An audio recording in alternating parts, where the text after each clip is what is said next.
by them. And the answers that I got back were, could you please just put yourself in a bottle and sell that? We would love to buy it.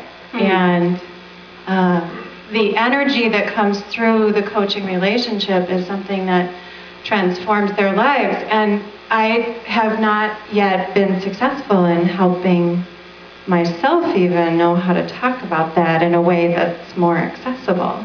So I do help people get connected and grounded. That's what I do best. Do you have a list right now, a database of prospects? Yes. How many are on there, if you don't mind me asking? Less than 200. Okay. Did you survey them? Yes. What kind of questions did you ask? I asked them... Did you ask them what keeps them up at night? I did not ask them exactly that question, no. You know, what they're most, you know, what is really at the core of their problem? Do you know the answer to that? I did not ask them that question specifically. There's your niche crisis, right there. Yeah. I also think that you're approaching your niche search in a very passive way. You're kind of waiting for the niche to find you. You're looking for commonalities among your existing clients when there may be none. And anytime I talk to somebody like that, I always want to say, just pick one. Just pick one niche. What's wrong with just saying this one? For the next 6 months, I'm going to focus on reaching women attorneys. If that's uncomfortable, women insurance agents, I don't know. I mean, just pick one. And for me, this past summer has been a huge lesson in who I do not want to work with. And I know as coaches we shouldn't focus on the negative, and we heard that today, the negative. But you know, for me, it was just a huge eye-opener in terms of which clients do I have that I really hate working with. And that became an eye-opener for me in terms of understanding who is it that I want to target. So sometimes your worst client is the one telling you exactly where you should not be, where you should not focus your energy. I'd like to add something to it. There's a great book written by a founder of Kinko's who took his little hole in the wall to $2 billion brand and business.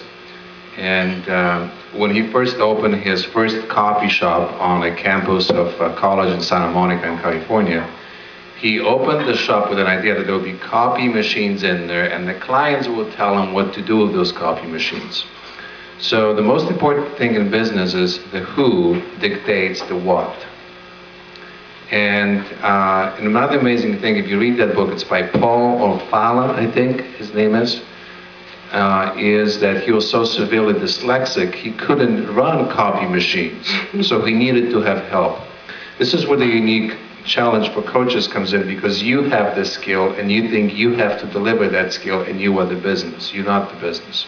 So to add something to it, Milana just said, you know, just pick a niche. So for all the coaches, you know, you're waiting for a niche to be revealed to you. I'm trying to say something that wouldn't alienate me completely from a lot of coaches, but you've got to make a choice. And you choose an audience that has a lot of people that have the potential and the capability and the capacity to hire and work with the coach. So go to your local library. The main branch will carry something called SRDS, Standard Rate and Data Services, and look through that book. It will give you so many ideas of lists of people that exist that you'll be just blown away. Can you repeat that resource again? SRDS, Standard Rate and Data Services. And the reason I say go to a library, because online subscription is about $1,000 now, I think, or actually more even. So at the local library you can access it at no cost. So the who is most important, then it will dictate the what. Now the final point, you said something that your services transform people's lives, is that correct? So Kimberly, what specifically happens in people's lives when they become transformed? And even before you start answering, let me ask you a different question. Do you understand why that question and the answer to it is important? Yes, because those are the results that they're getting.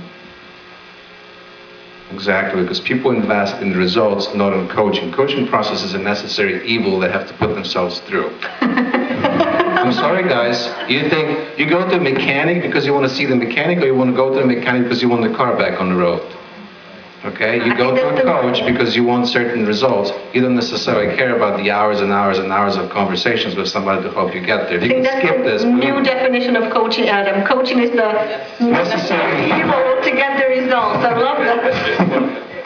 That was it for not alienating myself. Huh? So going back to the original question, Kimberly, what are some of the results you